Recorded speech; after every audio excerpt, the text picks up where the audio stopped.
Hello বন্ধুগণ, কেমন আছো সবাই? আজ তোমাদের সাথে শেয়ার করব ঘরোয়া মোমো তৈরি। তো প্রথমেই বলো আমার মতো মোমো লাভার কারা কারা আছো। দেখো, চিকেন মোমো, ভেজ মোমো তো অনেক খেয়েছো, একবার আলু মোমো ট্রাই করবে নাকি? এটাও খেতে কিন্তু দারুণ হয়। তার জন্য বনু প্রথমেই কিছুটা পরিমাণ ময়দাকে শুধুমাত্র জল দিয়ে মেখে একটা ডো বানিয়ে নিচ্ছে।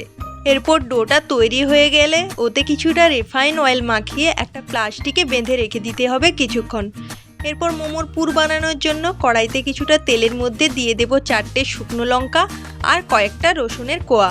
ভেজে তুলে নিয়ে কড়াইতে শুধুমাত্র একটু লবণ আর হলুদ দিয়ে একটা ডিমের ঝুড়ি ভেজে নেব। এরপর ভেজে রাখা রসুন আর লঙ্কার মধ্যে দিতে হবে কিছুটা পরিমাণের লবণ।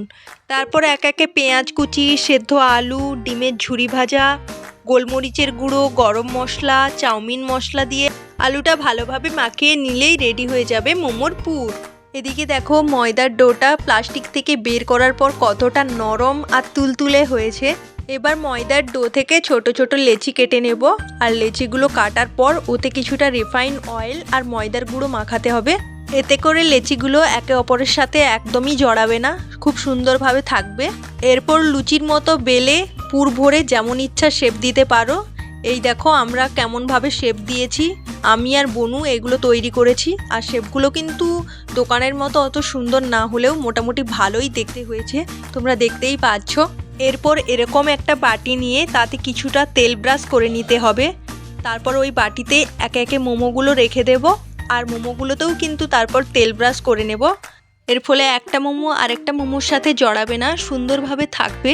20 মিনিট ভাপিয়ে নিলেই রেডি হয়ে যাবে দারুণ স্বাদের আলু মোমো। ভাপানোর জন্য কড়াইতে কিছুটা পরিমাণ জল দিয়ে তার উপর একটা স্ট্যান্ড বসিয়ে বাটিটা বসিয়ে দিলেই কিন্তু খুব সুন্দরভাবে মোমোগুলো সেদ্ধ হয়ে যাবে।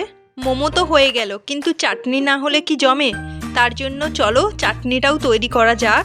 দিদি এখানে ছোট ছোট 4টে টমেটোকে ছুরি দিয়ে এরকমভাবে কেটে নিয়েছে। এরপর 4 থেকে 5টা শুকনো লঙ্কা, কয়েকটা রসুনের কোয়া আর টমেটোগুলোকে সেদ্ধ করে নিচ্ছে। সেদ্ধ হয়ে গেলে সবগুলোকে একসাথে শিলনোড়ায় দিদি বেটে নিচ্ছে। এই যে বাটা কমপ্লিট। এরপর এতে দেব কিছুটা লবণ আর চিনি। এটা দিয়েই কড়াইতে একটু তেল দিয়ে চাটনিটা ফুটিয়ে নিলেই রেডি মোমো উইথ চাটনি। এটা একবার হলেও ট্রাই করো, তোমরাই বুঝতে পারবে কতটা টেস্টি হয় খেতে। বাই দ্য ওয়ে, সাবস্ক্রাইব করে দিও। টাটা।